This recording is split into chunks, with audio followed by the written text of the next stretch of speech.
नमस्कार, मेरा नाम है colonel Virendra Kumar, independent nationalist.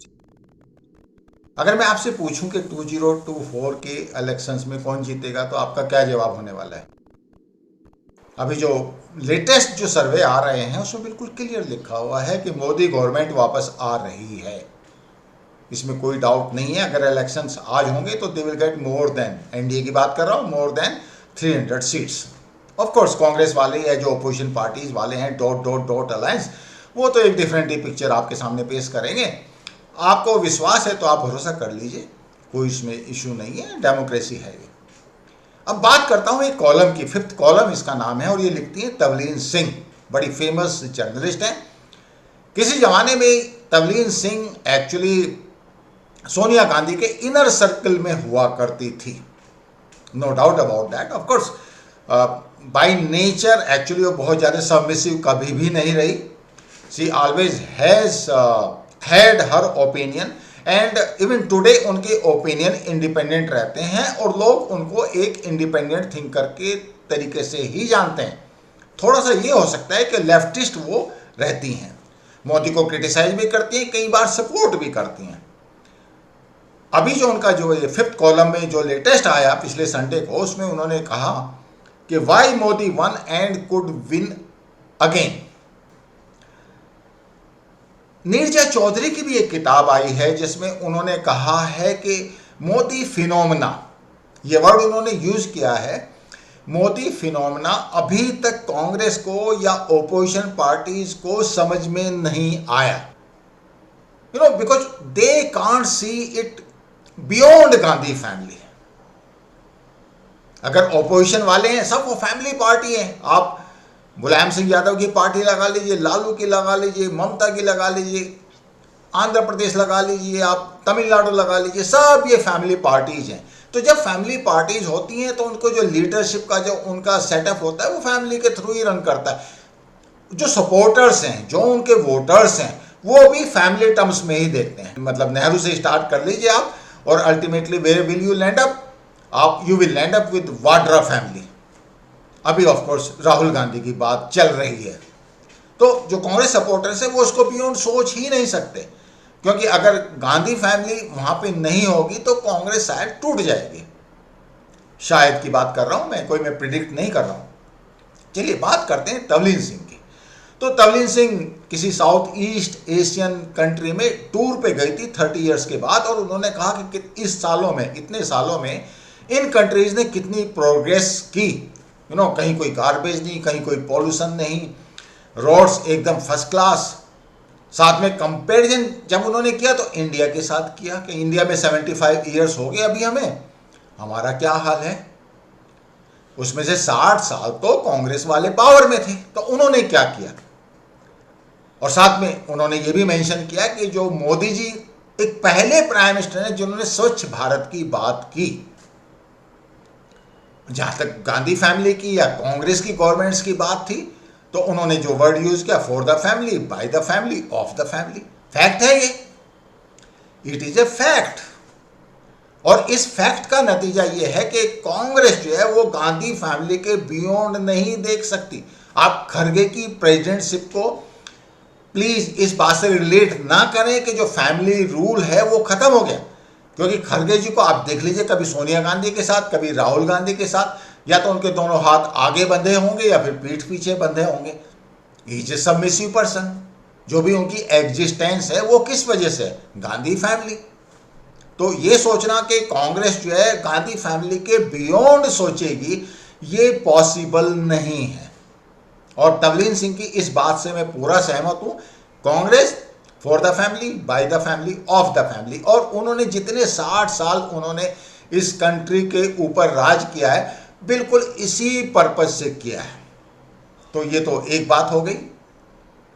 अब दूसरा जो पॉइंट उन्होंने उठाया कि जब एक्चुअली उनको एक किताब किसी ने भेंट दी, अब किसी ने प्रेजेंट की होगी, किसी पब्लिशर ने, और ये किताब किसकी लिखी हुई है? मणिशंकर अय्यर की। और ऑब्वियसली उस किताब में वो भी फैक्ट मेंशन है कि मणिशंकर अय्यर ने 2014 में क्या बोला था मोदी जी के बारे में, कि वो चाय वाला प्राइम मिनिस्टर नहीं बन सकता, वो चाहे तो कांग्रेस के जो हेडक्वार्टर है उसमें चाय आके सबको पिला दे, वही मोदी जी हैं।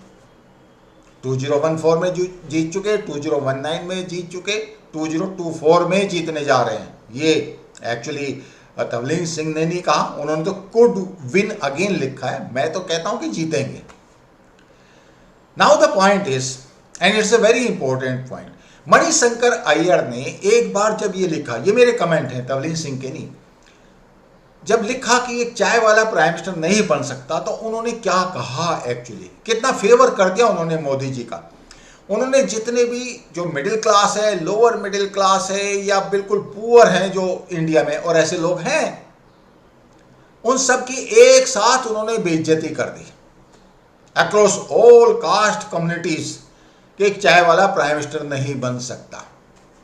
और फैक्ट ये है कि एक चाय वाला प्राइम मिनिस्टर बना, और आज तक ये लोग इस बात को हजम नहीं कर पाए कि ये इंडिया चेंज हो चुका। और ये जो हमारी डेमोक्रेसी है, ये डेमोक्रेसी इतनी पावर देती है कि इसमें मोदी जैसा एक डाउन ट्रोडन सोसाइटी से आया हुआ इंडिविजुअल भी प्राइम मिनिस्टर बन सकता है। रीजन बिल्कुल साफ है। इन लोगों का, ये जो फैमिली पार्टीज हैं जितने भी हैं, अक्रॉस हैं, आपको पता है कौन कौन सी हैं, अखिलेश से लगा के, लालू से लगा के, ममता से लगा के लाइन लगी पड़ी है फैमिली पार्टीज की, बीजेपी के अलावा। ये फैमिली के बियॉन्ड सोच ही नहीं सकते। डेमोक्रेसी इन लोगों के लिए, डेमोक्रेसी का मतलब है फैमिली रूल, और मोदी ने इनको यहीं पे गलत साबित किया है। अब आप देखिए, राहुल गांधी जिस केस में कन्विक्ट हुए हैं, वो कन्विक्शन स्टे कर दिया सुप्रीम कोर्ट ने, that is all together a different issue. क्यों उन्होंने बोला, क्या बोला? सिंपल सी बात है, एक सेंस ऑफ एंटाइटलमेंट कि मैं जो कुछ बोलूंगा वो शाश्वत सत्य है, उसका कोई बुरा नहीं मान सकता। किसी ने कोर्ट में खींच लिया तो उनको प्रसाद मिल गया। अब यह भी एक्सेप्टेबल नहीं है कि प्रसाद क्यों दे दिया कोर्ट ने, क्योंकि सेंस ऑफ एंटाइटलमेंट है। भाई गांधी फैमिली है, हम तो इस बात के लिए एक्चुअली जन्मे हैं क्यों हम देश के ऊपर रूल करें, रादर देन कि हम देश का कोई भला करें। हमें तो रूल करना है, हम इसीलिए बने हैं। ये सेंस ऑफ एंटाइटलमेंट है। ये सब मेरे कमेंट्स हैं। जहां तक तवलीन सिंह का बात है, उनका जो कमेंट है, as far the Congress is concerned, of the family, by the family, for the family, ये फैक्ट है। और जहां तक मणिशंकर अय्यर की बात है, तो आप क्या बोलेंगे उनके बारे में? ये वो लोग हैं जो साइकोफेंट्स हैं और जो बेसिकली गांधी फैमिली के बियॉन्ड सोच ही नहीं सकते, और ऐसे लोगों को ही एक्चुअली मोदी ने चैलेंज किया है और उनको वो एक्सेप्ट नहीं हो पा रहा। Till date they have not understood Modi phenomena. Neerja Chowdhury is absolutely right. जब मणिशंकर अय्यर जैसे लोग, साइकोफेंट्स, लॉयलिस्ट, दरबारी, जब किताब लिखेंगे तो क्या लिखेंगे वो गांधी फैमिली के बारे में?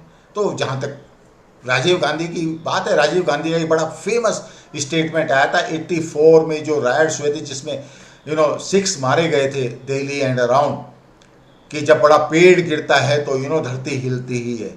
जहां तक मणिशंकर अय्यर की बात है, उसने जस्टिफाई कर दिया। अगर ये स्टेटमेंट जस्टिफाई नहीं भी किया तो साथ में उसने ये भी कह दिया कि इसमें राजीव गांधी की कोई भी गलती नहीं थी। सेम साहबानो केस, सबको पता है एक्चुअलिटी क्या है।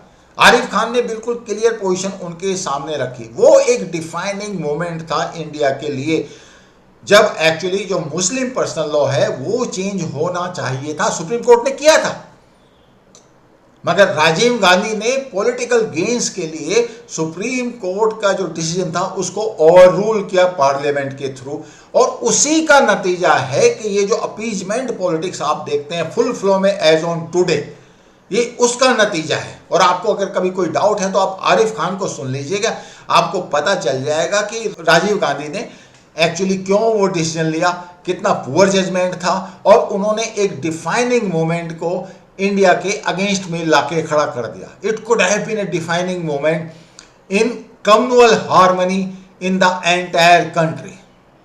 ही मिस्ड दैट अपॉर्चुनिटी। बट जहां तक मणिशंकर अय्यर की बात है, नहीं नहीं नहीं नहीं, ऐसा कुछ नहीं हो सकता। राजीव गांधी कोई गलती नहीं कर सकते एज पर हिम। ऐसे ही बोफोर्स वाला केस क्लियर, नहीं कोई इटालियन कनेक्शन नहीं, कोई जो इंटरनेशनल ब्रोकर्स में जिन लोगों के नाम हैं उनका कोई कनेक्शन नहीं, राजीव गांधी का कोई नाम नहीं। ठीक है, किसी ने कोई ऐसा कमीशन नहीं बैठा जिसने राजीव गांधी को ब्लेम किया हो, मैं ये नहीं कह रहा हूं कि किसी ने उनको ब्लेम किया है, मगर जो चीज ऑब्वियस है उसको तो क्लेरिफाई करने की जरूरत पड़ने वाली थी। क्लेरिफाई किया नहीं किया, और नुकसान किसका हुआ? इंडियन आर्म्ड फोर्सेस का हुआ। बोफोर्स केस के बाद क्या हुआ?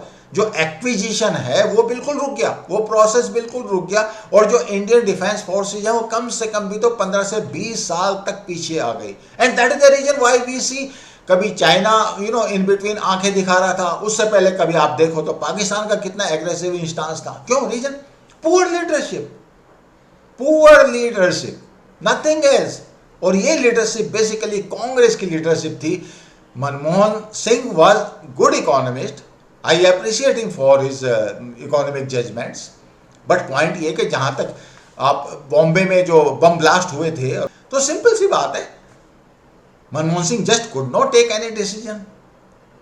और ये ही एक प्रॉब्लम कांग्रेस के साथ रही है कि उनको ये लगा कि हम कुछ भी डिसीजन लेंगे, nothing will go wrong with our political survival. हम तो बिल्कुल, गांधी फैमिली इज देयर, हम तो कंट्री को रूल करेंगे ही।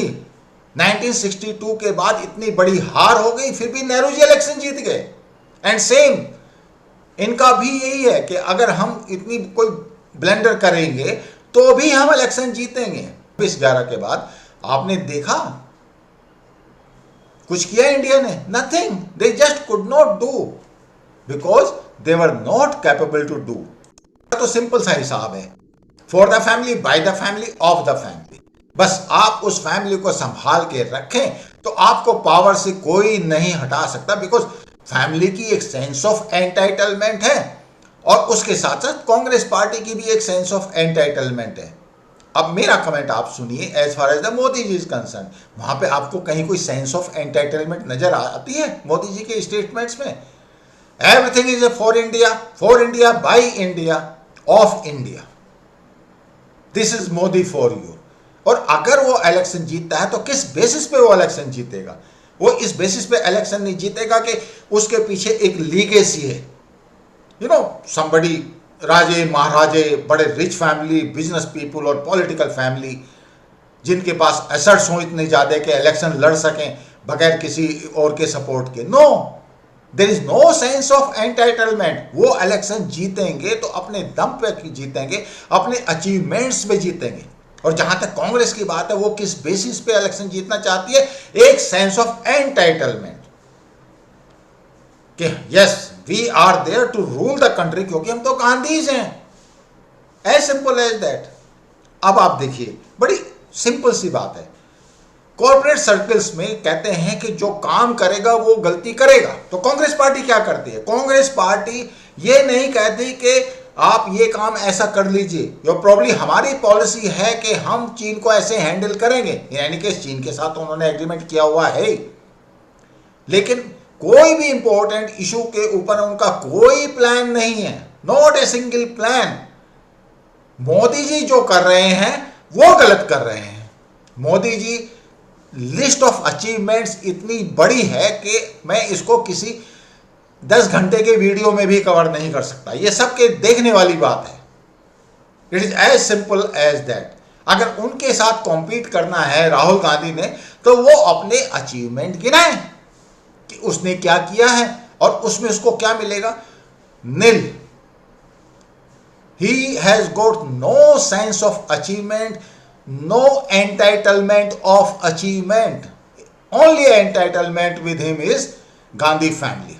और प्रॉब्ली मोदी जी एक बड़ी ऐसी एलिट फैमिली से नहीं आए जहां पे उनके पास अच्छा खासा बैकअप हो, तो क्या ढूंढेंगे फिर? मोदी के अगेंस्ट में क्या ढूंढेंगे? छोटी छोटी माइनर बातें। जो काम करेगा वो गलती करेगा, have no doubt about that. और जहां तक मोदी जी की बात है, जितना काम उन्होंने किया है, मैं ये नहीं कहता कि सब कुछ उन्होंने कर दिया, no, it has not happened that way, but point ये कि कितना किया, और वो लिस्ट इतनी लंबी है।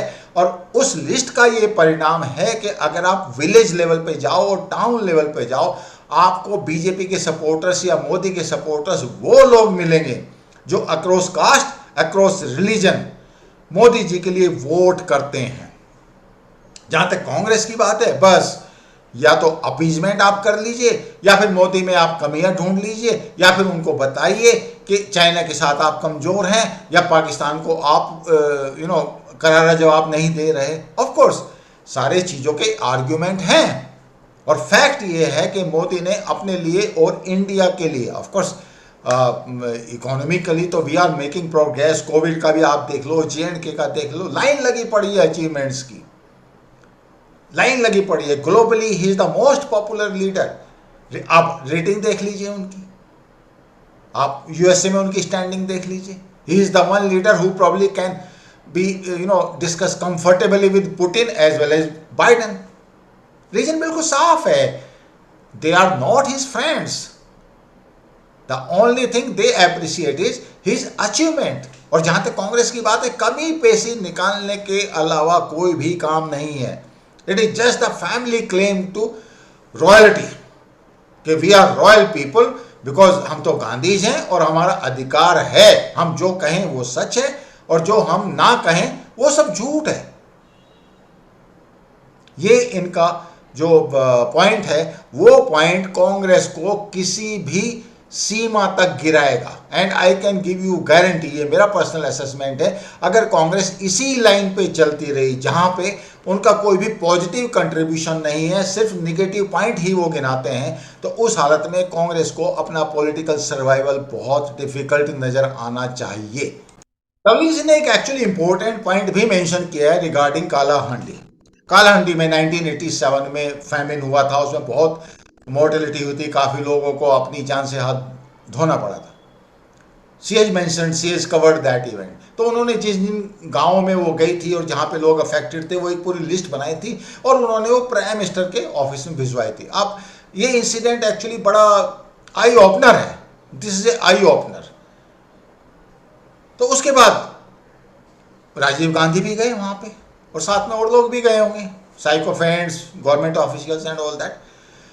तवलीन सिंह ने जो लिस्ट भिजवाई थी, जहाँ पे जो फैमिन था, जहाँ पे सूखा पड़ा हुआ था, जहाँ पे लोग परेशान थे, सफ़र कर रहे थे, राजीव गांधी उनमें से किसी भी गांव में नहीं गए। हो सकता है कुछ कारण हो, बट द फैक्ट रिमेन्स, जो एपैथी वाली फीलिंग है ना, वो डेफिनेटली उनके घर की हुई थी, नो डाउट अबाउट दैट। अब साथ में आप देखिए, अब लेके आइए आप कोविड को।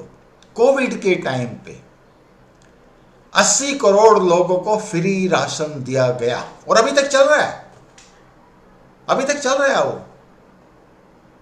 और उसकी वजह से क्या आप देखते हैं कि हमारे पूरे कंट्री में एक भी कैजुअलिटी हुई, एक भी डेथ हुई खाना ना मिलने की वजह से? और यही बात एक्चुअली लोगों को नजर आती है। जो ग्राउंड लेवल पे लोग हैं, जो शहरों में एयर कंडीशनड ऑफिसेज में बैठे हैं, वो इस बात को नहीं सोचते। लेकिन जो गांव में जो लोग हैं, जो टाउन्स में हैं, कस्बों में हैं, छोटे छोटे शहरों में हैं, जिनको फ्री राशन मिला है स्पेशली कोविड के टाइम पे, और उसके बाद जिनको गैस मिली है, जिन कम से कम, तो आप देखिए कितने लोगों को, लगभग 4 करोड़ लोगों को तो घर मिल चुके। ये एक कोलोसल चेंज है, और ये चेंज एक्चुअली वो लोग महसूस करते हैं जो पॉजिटिवली इन्फ्लुएंस होते हैं, और यही लोग हैं जो मोदी के सपोर्टर्स हैं, because they see it on ground. और जो डिलीवरी है मोदी गवर्नमेंट की, आप देखें, इट इज इमैकुलेट। वो दिन चले गए जब राजीव गांधी कहते थे कि रुपए में से सिर्फ 15 पैसे ही पहुंचते हैं नीचे। नो डाउट पहुंचते थे, मगर as far as this government is concern, इसने ग्राउंड लेवल तक पे करप्शन को खत्म करने की कोशिश की है, एक जेन्यून कोशिश की है। मैं ये नहीं कहता वो 100% खत्म कर पाए, मगर एक जेन्यून कोशिश सबके सामने नजर आती है। And that is why I appreciate this 5th column by Tavleen Singh and of course she predicts that Modi could win again. I say very emphatically, Modi is going to win in 2024 elections. Have no doubt about that. And not because of any legacy, family legacy or royal legacy. He is going to win because of the legacy of his own achievements. Have no doubt about that. So, of course, we will wait for the right moment, but this is my prediction. Thank you so much for listening to me. I will request you like, share and subscribe. In between, I was out of station, I was abroad, so could not continue with my videos. I have come back to India again. Thank you so much. Please like, share and subscribe. Thank you.